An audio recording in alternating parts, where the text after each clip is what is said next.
Hello student, good morning. आज हम section D question number 3 से शुरुआत करने वाले हैं।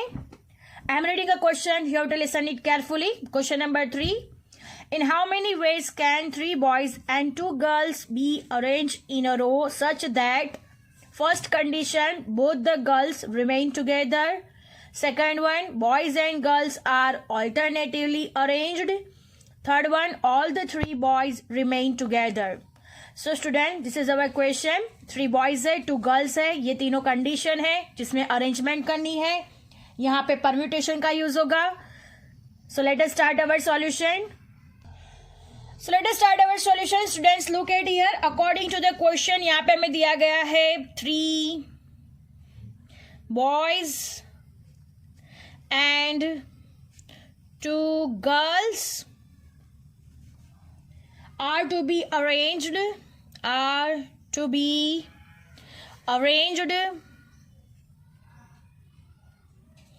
in a row,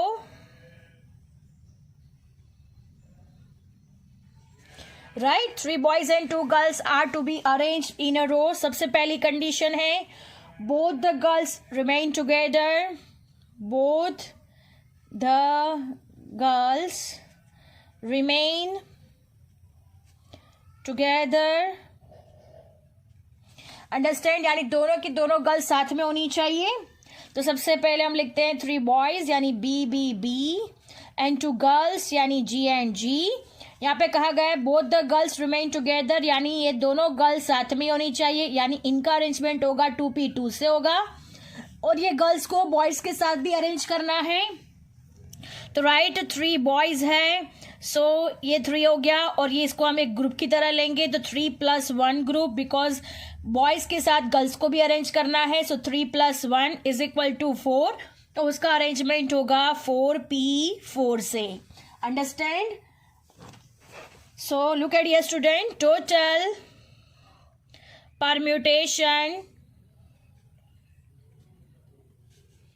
in which both the girls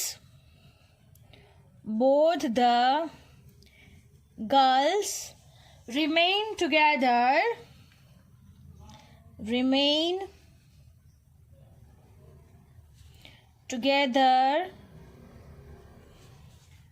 first 4p4 into 2p2। N और आर दोनों सेम है, तो यहाँ पे हो जाएगा 4 फैक्टोरियल और यहाँ पे हो जाएगा 2 फैक्टोरियल।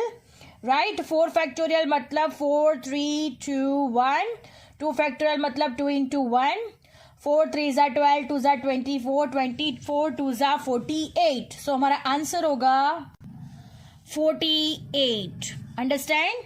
सो कितने वेज में दोनों गर्ल्स साथ में अरेंज हो सकती है? तो 48 ways. Understand? 48 ways. So first condition का आंसर है 48। Understand? Now moving to the second condition.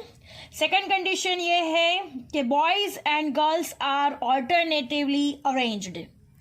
Second one, boys and girls are alternatively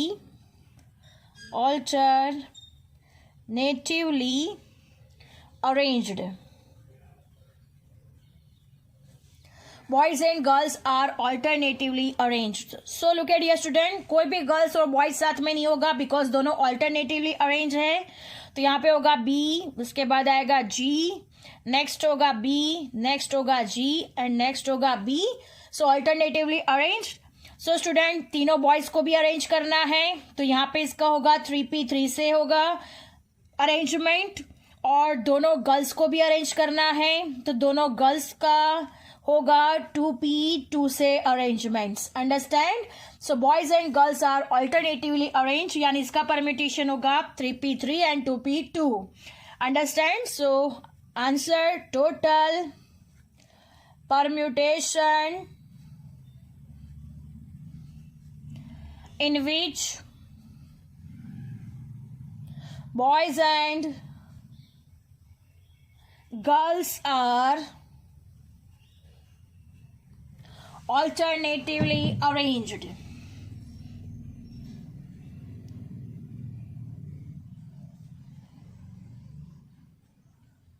is equal to, yes, 3p3 into 2p2. 3p3 यानी 3 factorial, 2p2 यानी 2 factorial. 3 factorial 3 into 2 into 1, 2 factorial 2 into 1, 3 2 जा 6 2 जा 12. So answer is 12. Boys और girls को alternatively arrangement करने के ways कितने हो गए यहाँ पे? 12. Understand? Now moving to the next condition. Condition number 3 है,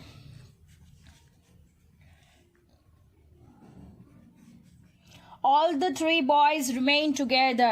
All the 3 boys remain together. Understand? All the 3 boys remain together. So let us start. 3 boys है और 2 गर्ल्स है, राइट? पहली कंडीशन में क्या था? 2 गर्ल्स टुगेदर होनी चाहिए. लास्ट कंडीशन में है all the 3 boys remain together. तो सबसे पहले इन तीनों का अरेंजमेंट होगा, तो वो कितना होगा? 3p3 से होगा. अब ये तीनों बॉयज को गर्ल्स के साथ भी अरेंज करना है, यानी ये बॉयज का एक ग्रुप हो गया जिसको 2 गर्ल्स के साथ अरेंज करना है. सो 1 + 2 इज इक्वल टू 3. सो यहाँ पे अरेंजमेंट होगा 3p3 से. Understand? So total arrangement in which all the 3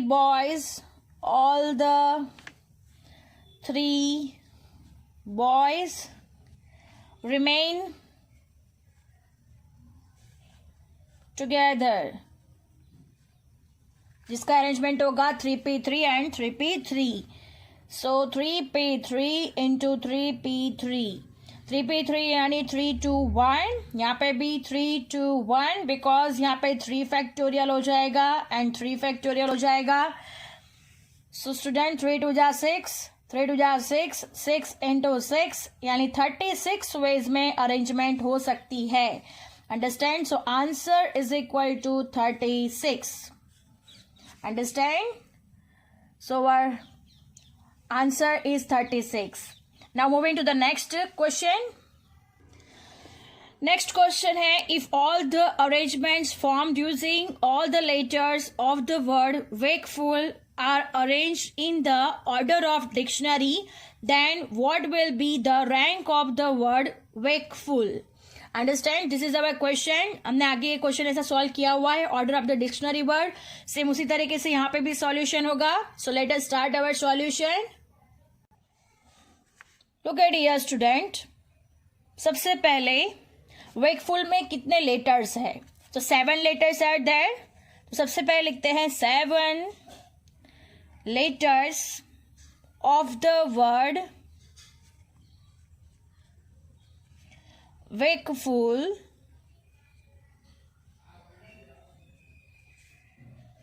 are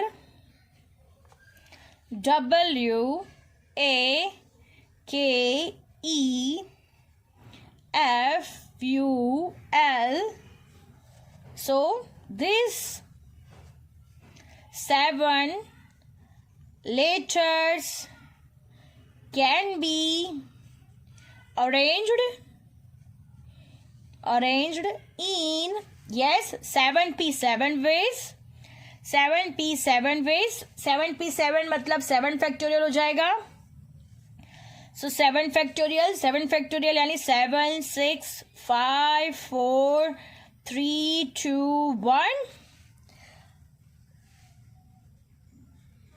understand? अब हम इसका मल्टीप्लिकेशन कर देंगे तो आंसर आएगा 5040 वेज. अंडरस्टैंड? अब हम क्या करेंगे? अल्फाबेटिकल ऑर्डर में अरेंज करेंगे. Alphabetical order of the letters of the word wakeful is, yes, कौन सा होगा सबसे पहले? ए, then E, next F, then K, L, U and W. Understand? This is the arrangement of alphabetical order. Now next, arrangements with either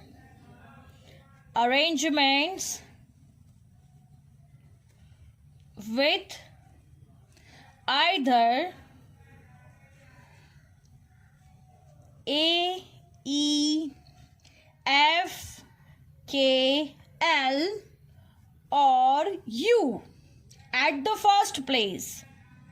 At the first place. Understand? हमने क्या किया?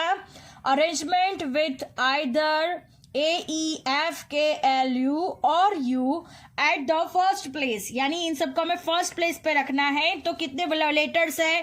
तो 1 2 3 4 5 6 letter का आंसर सेम टू सेम होगा. अगर हम ए को first place पे रखते हैं, ई को फर्स्ट प्लेस पे रखते हैं, तो सबका आंसर सेम होगा. तो सबसे पहले हम यहाँ पे लिखते हैं 6 लेटर यानी 6 लिख देते हैं. ये 6 में से कोई भी एक वर्ड आएगा जो फर्स्ट प्लेस पे होगा, यानी 1P1 हो जाएगा कोई भी एक वर्ड के लिए. अंडरस्टैंड? और बाकी के अगर कोई एक वर्ड फर्स्ट प्लेस पे आता है तो बाकी के कितने बच गए? 6P6 यानी 6P6 अरेंजमेंट होगा. ये इन सब का अरेंजमेंट सेम ही होगा, इसीलिए हमने 6 लिखा हुआ है. 1P1 into 6P6.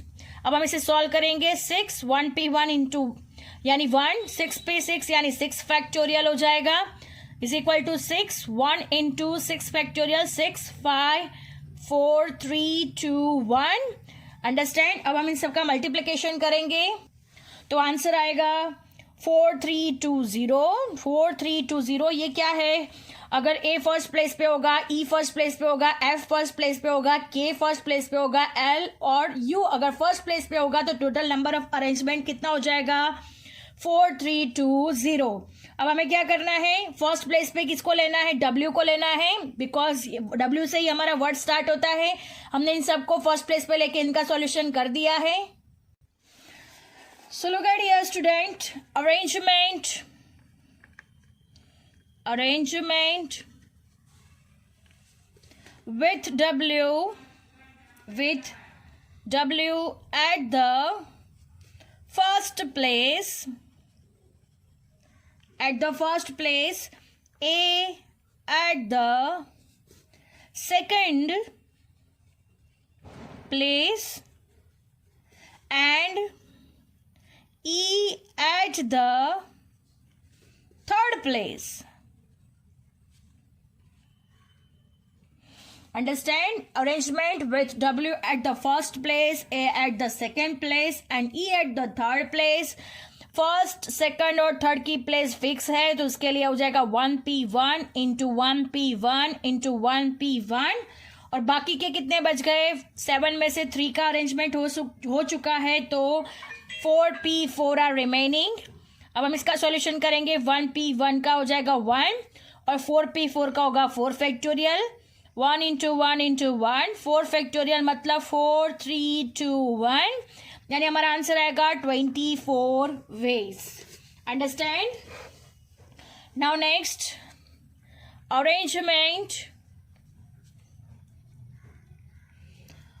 with W at the first place, with W at the first place, A at the second place, A at the second place and F at the third place and F at the third place. Understand? अब इसका arrangement कैसे होगा? तो 3 के arrangement compulsory first place पे है, second place पे है और थर्ड प्लेस पे है. सो 1P1 into 1P1 into 1P1 हो जाएगा. रिमेनिंग 4 लेटर्स यानी 4P4. सो हम इसे सॉल्यूशन करेंगे. 1 into 1 into 1 into 4 factorial 1 into 1 into 1 4 3 2 1 यानी आंसर आएगा 24. Understand? Now the word in which W at the first place, A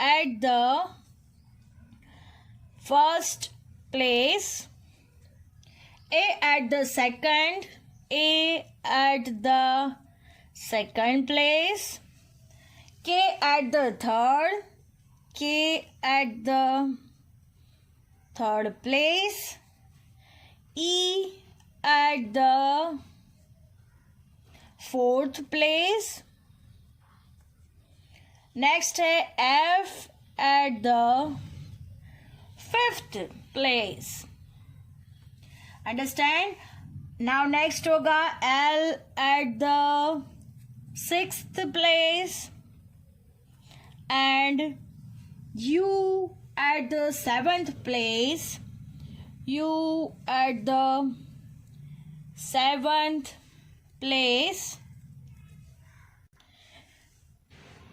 Is W A K E F L U, ये word बन जाएगा. Understand? W at the first place, A at the second place, K at the third place, E at the fourth place, F at the fifth place, L at the sixth place and U at the seventh place. So ये word बन रहा है. Next word होगा, the next word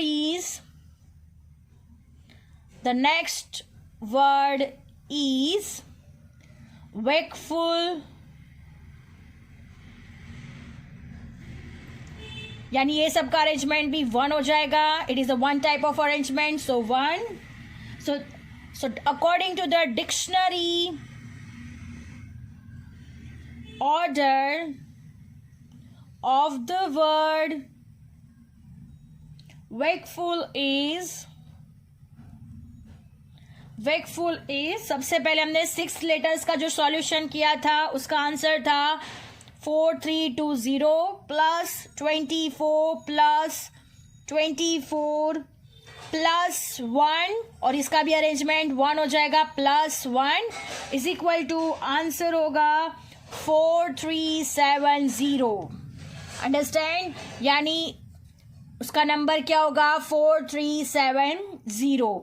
understand? So student, our lecture is over here and some is also over here. I hope you understand it very well. Thank you students. Have a good day.